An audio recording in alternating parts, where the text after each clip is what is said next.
माँ बाप, जिसे भगवान का दूसरा रूप कहा जाता है। जब हम इस दुनिया में आए तो सबसे पहले माँ बाबूजी ने हमें संभाला। बचपन में जब भी हम रोते थे तो माँ हमें अपने प्यार की थपकी से चुप करा देती थी। जब भी हम भूखे होते थे तो माँ हमें दूध पिला देती थी। पापा हमारे खेलने के लिए ढेर सारे खिलौने लाकर हमारे सामने रख देते थे।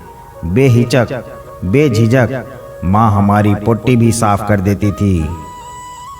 वो हमें नहलाती थी, धुलाती थी, फिर हमारे सारे बदन को पोंछकर हमें संवारती थी। जब हम अपने ही पैरों पर चल नहीं पाते थे तो माँ बाबूजी हमारी उंगली पकड़कर हमें चलना सिखाते थे। माँ हमारे लिए टिफ़िन बनाती थी, स्कूल बैग तैयार करती थी। पापा हमें स्कूल छोड़ने जाते थे। जब हम लोग घर पर बैठे होते थे तो सब मिलकर कैरम खेलते थे, आँख मिचौली खेला करते थे, खूब मस्ती, खूब हंगामा किया करते थे। माँ बाबूजी तो हमारी खुशी में ही अपनी खुशी देखते थे।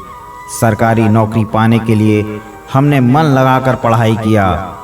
मेरा सपना पूरा करने के लिए और मेरा भविष्य सुरक्षित करने के लिए माँ बाबूजी ने अपने जीवन की सारी पूंजी दांव पर लगा दी थी। हमने भी दिल लगाकर पढ़ाई की और नौकरी हासिल की। नौकरी मिलने की खुशी हमसे ज़्यादा हमारे माँ बाबूजी को हुई थी।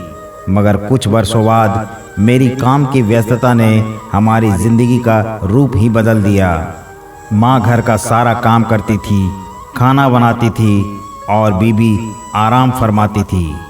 माँ कपड़े धोती थी तो बीबी और कपड़े लाकर रख देती थी। एक दिन बाबूजी ने टूटी घड़ी बनाकर लाने को कहा था, तब मैंने भी उन पर गुस्सा कर दिया था।